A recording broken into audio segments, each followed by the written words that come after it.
Vice chancellor भाई तारिक मंसूर जी, सभी professors, staff, इस कार्यक्रम में जुड़े एएमयू के हजारों छात्र छात्राएं, एएमयू के लाखों एलुमनाई, अन्य महानुभाव और साथियों, सबसे पहले मैं आप सभी का आभार व्यक्त करना चाहता हूं। आपने एएमयू के शताब्दी समारोह के इस ऐतिहासिक अवसर पर मुझे अपनी खुशियों के साथ जुड़ने का मौका दिया है। मैं तस्वीरों में देख रहा था, century gate, social science department, mass communication, तमाम विभागों की बिल्डिंग्स को खूबसूरती से सजाया गया है। ये सिर्फ बिल्डिंग नहीं है, इनके साथ शिक्षा का जो इतिहास जुड़ा है वो भारत की अमूल्य धरोहर है। आज एएमयू से तालीम लेकर निकले सारे लोग भारत के सर्वश्रेष्ठ स्थानों पर और संस्थानों में नहीं, बल्कि दुनिया के सैकड़ों देशों में छाए हुए हैं। मुझे विदेश यात्रा के दौरान अक्सर यहां के एलुमनाई मिलते हैं जो बहुत गर्व से बताते हैं कि मैं एएमयू से पढ़ा हूं। एएमयू के एलुमनाई कैंपस से अपने साथ हंसी मजाक और शेरो शायरी का एक अलग अंदाज लेकर आते हैं। वो दुनिया में कहीं भी हो, भारत की संस्कृति का प्रतिनिधित्व करते हैं। प्राउड अलीग्स, यही कहते हैं ना आप लोग। पार्टनर्स, आपके इस गर्व की वजह भी है।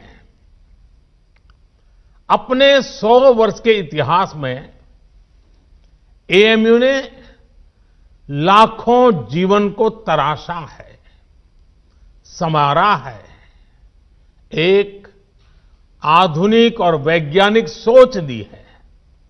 समाज के लिए, देश के लिए कुछ करने की प्रेरणा जगाई है। मैं सभी के नाम लूंगा तो समय शायद बहुत कम पड़ जाएगा।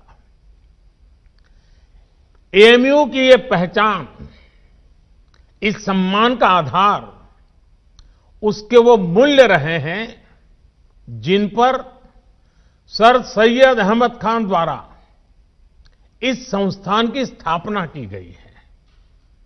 ऐसे प्रत्येक छात्र छात्रा और इन 100 वर्षों में एएमयू के माध्यम से देश की सेवा करने वाले प्रत्येक टीचर प्रोफेसर का भी मैं अभिनंदन करता हूं। अभी कोरोना के इस संकट के दौरान भी एएमयू ने जिस तरह समाज की मदद की वो अभूतपूर्व है। हजारों लोगों का मुफ्त टेस्ट करवाना, आइसोलेशन वार्ड बनाना, प्लाज्मा बैंक बनाना और पीएम केयर फंड में एक बड़ी राशि का योगदान देना समाज के प्रति आपके दायित्वों को पूरा करने की गंभीरता को दिखाता है। अभी कुछ दिन पहले ही मुझे चांसलर डॉक्टर सैयदना साहब की चिट्ठी भी मिली है। उन्होंने वैक्सीनेशन ड्राइव में भी हर स्तर पर सहयोग देने की बात कही है।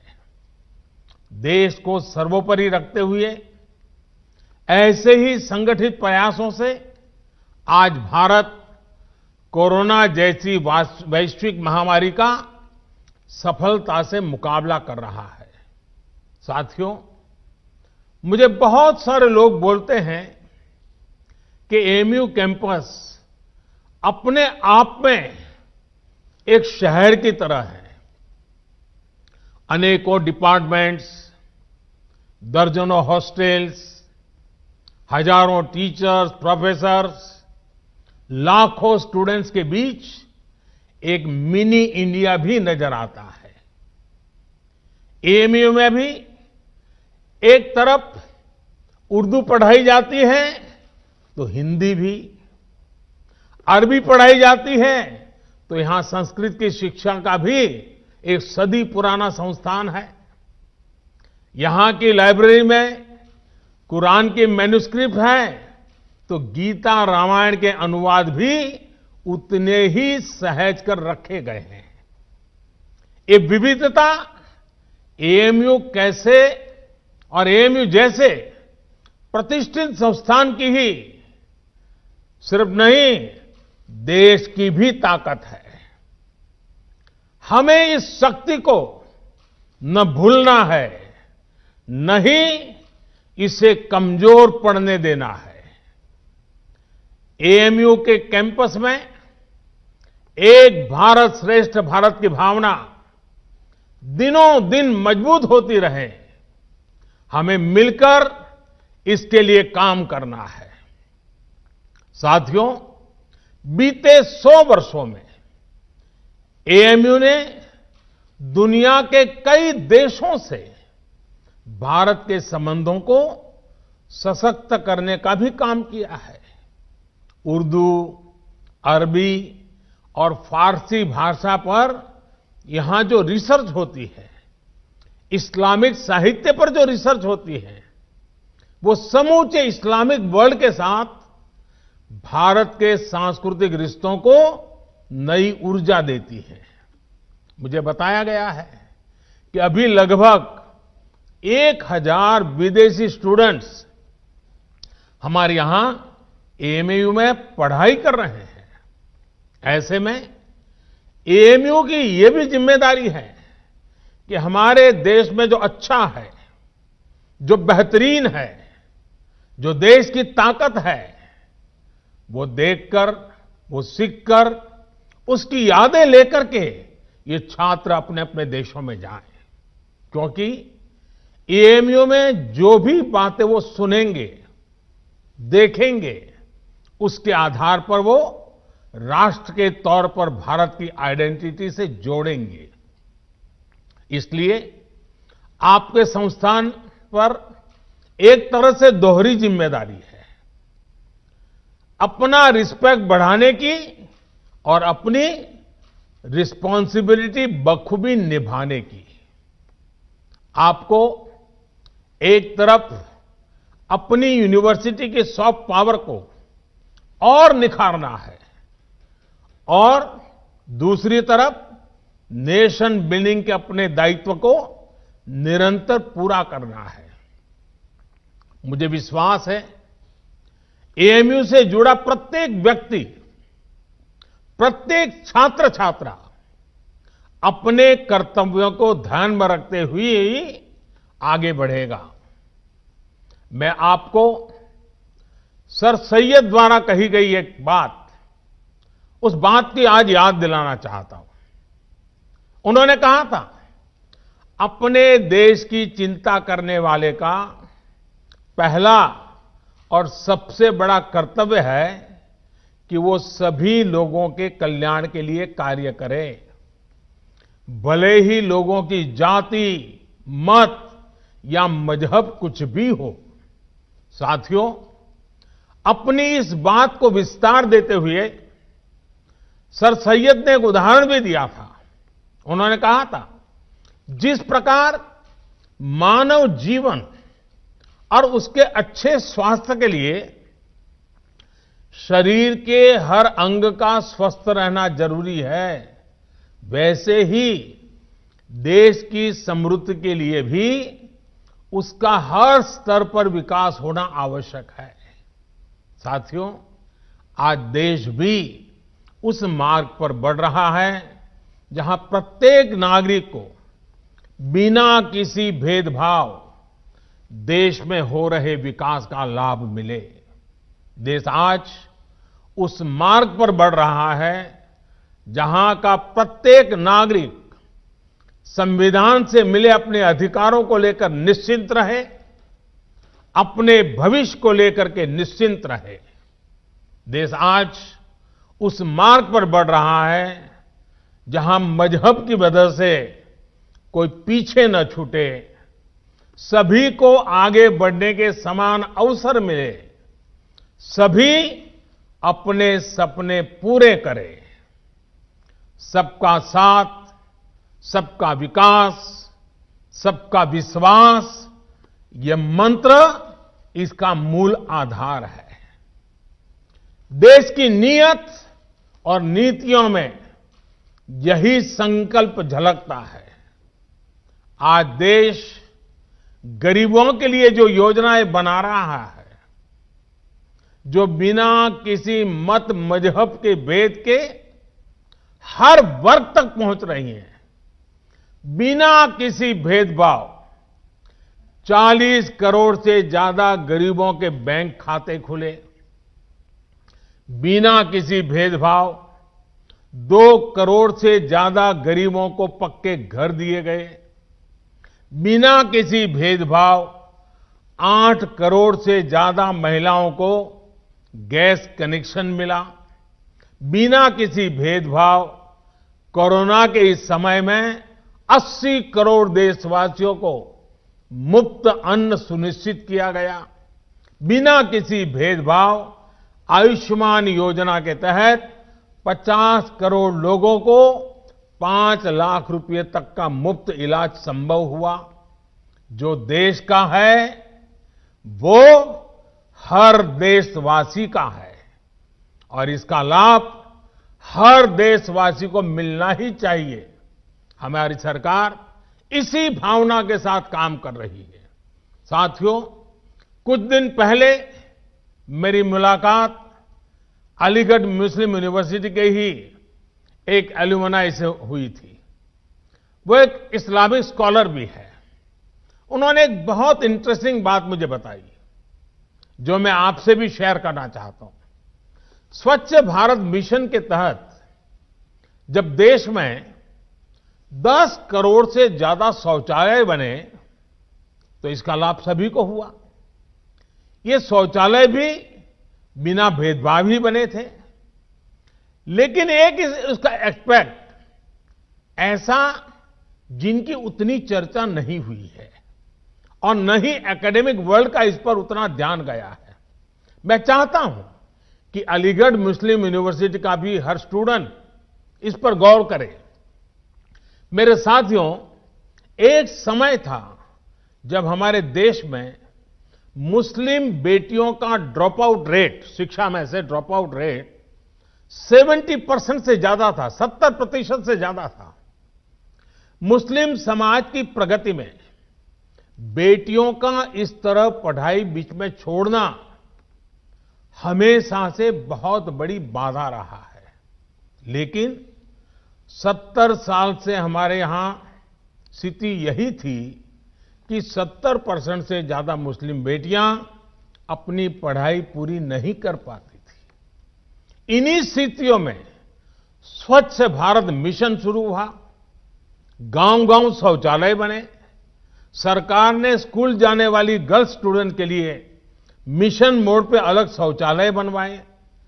आज देश के सामने क्या स्थिति है? पहले मुस्लिम बेटियों का जो स्कूल ड्रॉप आउट रेट 70% से ज्यादा था, वो अब घटकर करीब करीब 30% रह गया है। पहले लाखों मुस्लिम बेटियां शौचालय की कमी की वजह से पढ़ाई छोड़ देती थी। अब हालात बदल रहे हैं।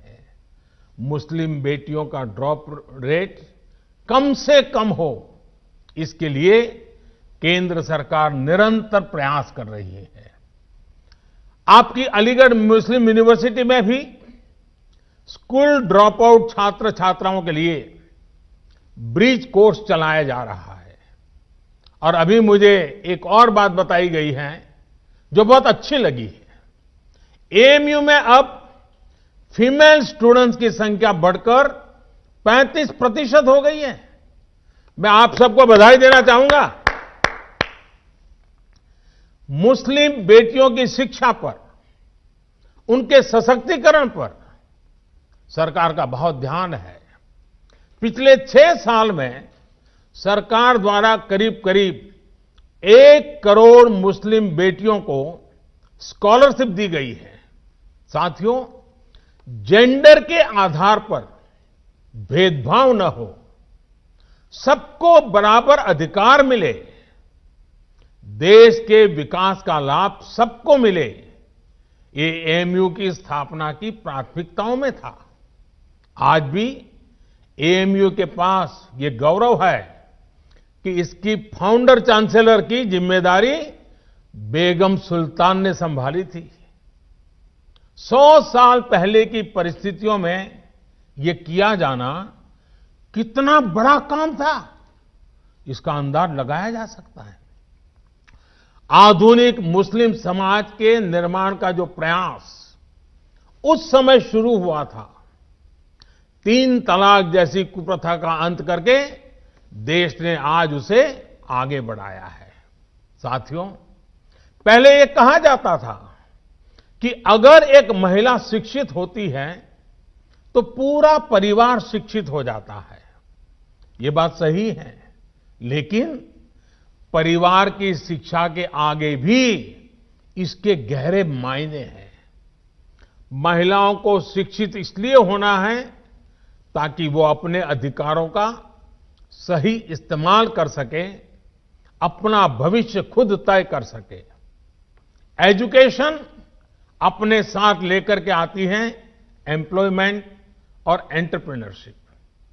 एम्प्लॉयमेंट और एंटरप्रेन्योरशिप अपने साथ लेकर आते हैं इकोनॉमिक इंडिपेंडेंस।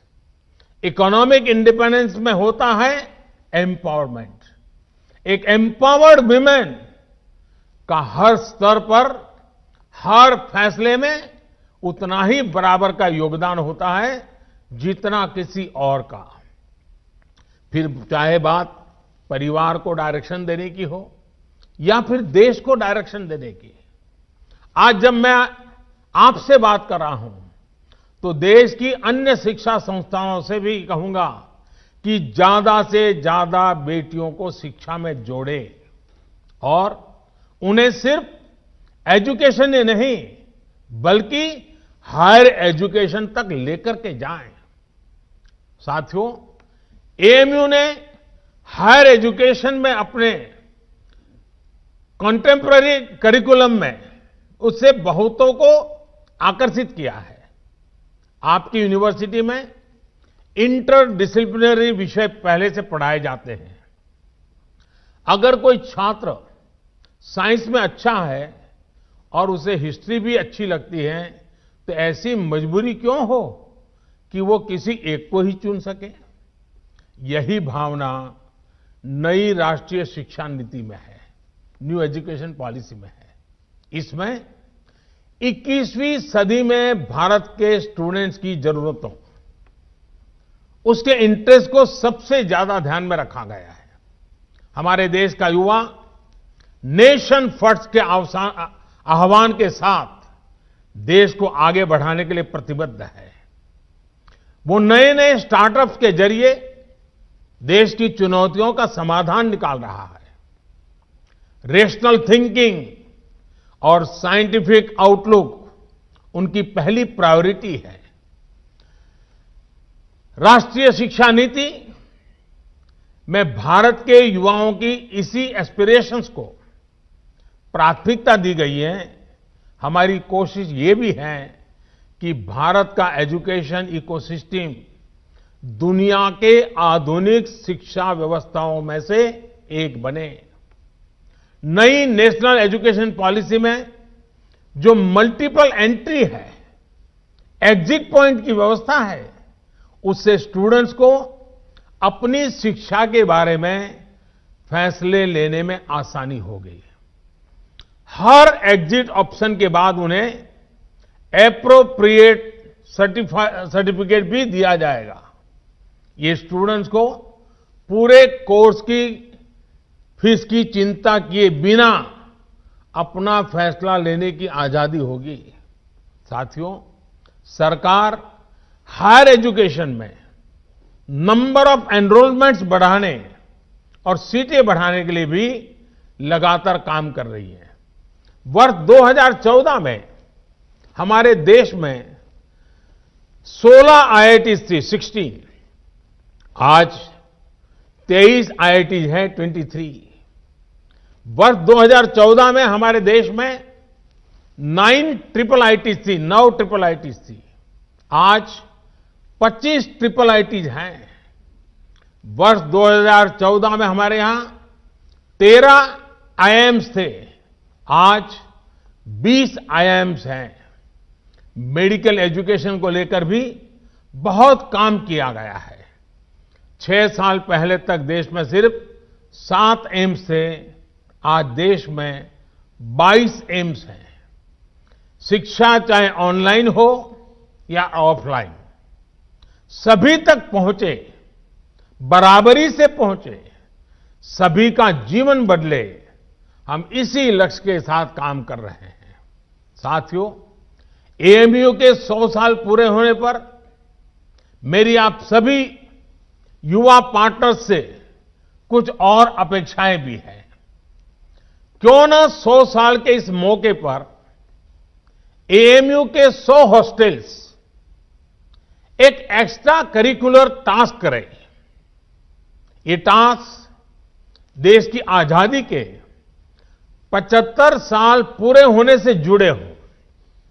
जैसे एएमयू के पास इतना बड़ा इनोवेटिव और रिसर्च ओरिएंटेड टैलेंट है, क्यों न हॉस्टल के छात्र ऐसे स्वतंत्रता संग्राम के सेनानियों पर रिसर्च करके उनके जीवन को देश के सामने लाए, जिनके बारे में अभी उतनी जानकारी नहीं है। कुछ स्टूडेंट्स इन महापुरुषों के जन्मस्थान जाएं, उनकी कर्मभूमि जाएं, उनके परिवार के लोग अब कहां हैं, उनसे संपर्क करें। कुछ स्टूडेंट्स ऑनलाइन रिसोर्स को एक्सप्लोर करें। उदाहरण के तौर पर 75 हॉस्टल्स एक एक आदिवासी फ्रीडम फाइटर पर एक एक रिसर्च डॉक्यूमेंट तैयार कर सकते हैं। इसी तरह 25 हॉस्टल्स महिला फ्रीडम फाइटर्स पर रिसर्च कर सकते हैं, काम कर सकते हैं। एक और काम है जो देश के लिए एएमयू के छात्र छात्राएं कर सकते हैं। एएमयू के पास देश की इतनी बेशकीमती प्राचीन पांडुलिपियां हैं। ये सब हमारी सांस्कृतिक धरोहर है। मैं चाहूंगा कि आप टेक्नोलॉजी के माध्यम से इन्हें डिजिटल, इन्हें वर्चुअल अवतार में पूरी दुनिया के सामने लाएं। मैं एएमयू के विशाल एलुमनाई नेटवर्क को भी आह्वान करता हूं कि नए भारत के निर्माण में अपनी भागीदारी और बढ़ाएं। आत्मनिर्भर भारत अभियान को सफल बनाने के लिए, वोकल फॉर लोकल को सफल बनाने के लिए बहुत कुछ किया जाना बाकी है। इसे लेकर अगर मुझे एएमयू से सुझाव मिले, एएमयू एलुमनाई के सुझाव मिले, तो मुझे बहुत खुशी होगी। साथियों, आज पूरी दुनिया की नजरें भारत पर है। जिस सदी को भारत की सदी बताया जा रहा है, उस लक्ष्य की तरफ भारत कैसे आगे बढ़ता है, इसे लेकर पूरी दुनिया में क्यूरियोसिटी है। इसलिए आज हम सभी का एकमात्र और एक निष्ठ लक्ष्य ये होना चाहिए कि भारत को आत्मनिर्भर कैसे बनाएं। हम कहां और किस परिवार में पैदा हुए, किस मत मजहब में बड़े हुए, इससे भी अहम यह है कि हर एक नागरिक की आकांक्षाएं और उसके प्रयास देश की आकांक्षाओं से कैसे जुड़े। जब इसको लेकर एक मजबूत नींव पड़ेगी तो लक्ष्य तक पहुंचना और आसान हो जाएगा। साथियों, समाज में वैचारिक मतभेद होते हैं, ये स्वाभाविक भी है, लेकिन जब बात राष्ट्रीय लक्ष्यों के प्राप्ति की हो तो हर मतभेद किनारे रख देना चाहिए। जब आप सभी युवा साथी इस सोच के साथ आगे बढ़ेंगे तो ऐसी कोई मंजिल नहीं जो हम मिलकर के हासिल न कर सके। शिक्षा हो, आर्थिक विकास हो, बेहतर रहन सहन हो, अवसर हो, महिलाओं का हक हो, सुरक्षा हो, राष्ट्रवाद हो, ये जो चीजें हैं जो हर नागरिक के लिए जरूरी होती है, ये कुछ ऐसे मुद्दे हैं जिन पर हम अपनी राजनीतिक या वैचारिक मजबूरियों के नाम पर असहमत हो ही नहीं सकते। यहां अलीगढ़ मुस्लिम यूनिवर्सिटी में इन मुद्दों पर बात करना मेरे लिए इसलिए भी स्वाभाविक है क्योंकि यहां से स्वतंत्रता के अनेक सेनानी निकले हैं, इस मिट्टी से निकले हैं। इन स्वतंत्रता सेनानियों की भी अपनी पारिवारिक, सामाजिक, वैचारिक परवरिश थी, अपने अपने विचार थे, लेकिन जब गुलामी से मुक्ति की बात आई तो सारे विचार आजादी के एक लक्ष्य के साथ ही जुड़ गए। साथियों, हमारे पूर्वजों ने जो आजादी के लिए किया वही काम अब आपको, युवा पीढ़ी को नए भारत के निर्माण के लिए करना है। जैसे आजादी एक कॉमन ग्राउंड थी, वैसे ही नए भारत के लिए हमें एक कॉमन ग्राउंड पर काम करना है। नया भारत आत्मनिर्भर होगा, हर प्रकार से संपन्न होगा तो लाभ भी सभी 130 करोड़ से ज्यादा देशवासियों को होगा। ये विमर्श समाज के हर हिस्से तक पहुंचे, ये काम आप कर सकते हैं, युवा साथी कर सकते हैं। साथियों, हमें यह समझना होगा कि सियासत सोसाइटी का एक अहम हिस्सा है, लेकिन सोसाइटी में सियासत के अलावा भी दूसरे मसले हैं। सियासत और सत्ता की सोच से बहुत बड़ा, बहुत व्यापक किसी भी देश का समाज होता है। पॉलिटिक्स के ऊपर भी समाज को आगे बढ़ाने के लिए बहुत स्पेस होती है, उस स्पेस को भी एक्सप्लोर करते रहना बहुत जरूरी है। ये काम हमारे एएमयू जैसे कैंपस कर सकते हैं, आप सभी कर सकते हैं। साथियों, न्यू इंडिया के विजन की जब हम बात करते हैं तो उसके मूल में भी यही है कि राष्ट्र के, समाज के विकास को राजनीतिक चश्मे से न देखा जाए। हां, जब हम इस बड़े उद्देश्य के लिए साथ आते हैं तो संभव है कि कुछ तत्व इससे परेशान हो। ऐसे तत्व दुनिया की हर सोसाइटी में मिल जाएंगे।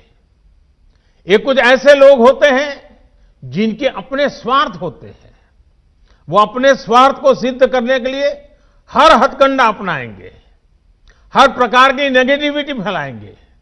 लेकिन जब हमारे मन और मस्तिष्क में नए भारत का निर्माण सर्वोच्च होगा तो ऐसे लोगों का स्पेस अपने आप में सिकुड़ता जाएगा।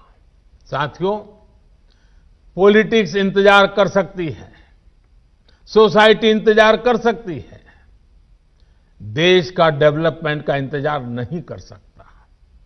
गरीब समाज के किसी भी वर्ग का हो वो इंतजार नहीं कर सकता। महिलाएं, वंचित, पीड़ित, शोषित विकास का इंतजार नहीं कर सकते। सबसे बड़ी बात, हमारे युवा आप सभी और इंतजार नहीं करना चाहेंगे। पिछली शताब्दी में मतभेदों के नाम पर बहुत वक्त पहले ही जाया हो चुका है। अब वक्त नहीं गंवाना है। सभी को एक लक्ष्य मिलकर, एक लक्ष्य के साथ मिलकर नया भारत, आत्मनिर्भर भारत बनाना है।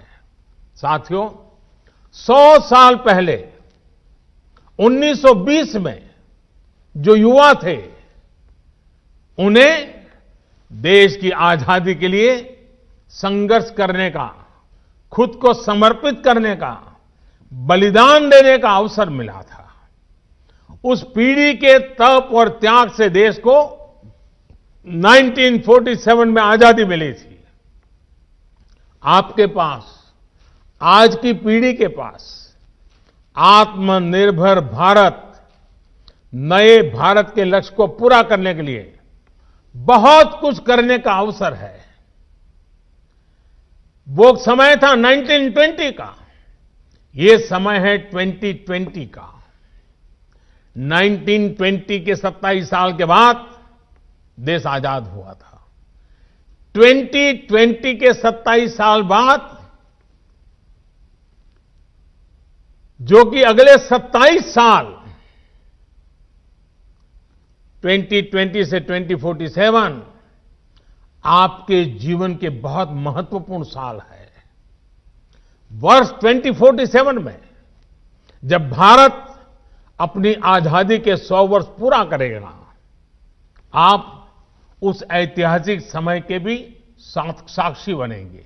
इतना ही नहीं, इन 27 साल में आधुनिक भारत बनाने के आप हिस्सेदार होंगे। आपको हर पल देश के लिए सोचना है।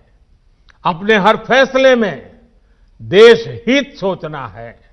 आपका हर निर्णय देश हित को आधार बनाते हुए ही होना चाहिए। मुझे विश्वास है, हम सब साथ मिलकर आत्मनिर्भर भारत के सपनों को पूरा करेंगे। हम सब मिलकर देश को विकास की नई ऊंचाइयों पर पहुंचाएंगे। आप सभी को एएमयू के 100 वर्ष होने पर फिर से एक बार बहुत बहुत बधाई देता हूं। और इन 100 साल में जिन जिन महापुरुषों ने इस संस्थान की गरिमा को नई ऊंचाई पर ले जाने के लिए निरंतर प्रयास किया है, आज उनका भी पुण्य स्मरण करता हूं, उन सबका भी आदर करता हूं। और फिर एक बार आज के इस पवित्र अवसर से भविष्य के लिए अनेक अनेक शुभकामनाएं देता हूं। विश्व भर में फैले हुए अलुमनाई को भी मैं उत्तम स्वास्थ्य के लिए एक शुभकामना करता हूं, उनके उत्तम भविष्य के लिए भी शुभकामनाएं करता हूं। और एएमयू के भी उत्तम भविष्य के लिए अनेक अनेक शुभकामनाओं के साथ मैं आपको विश्वास दिलाता हूं कि ये सरकार आपकी प्रगति के लिए, आपके सपनों को साकार करने के लिए हम भी कभी पीछे नहीं रहेंगे। इसी एक विश्वास के साथ आपका बहुत बहुत धन्यवाद। बहुत बहुत धन्यवाद।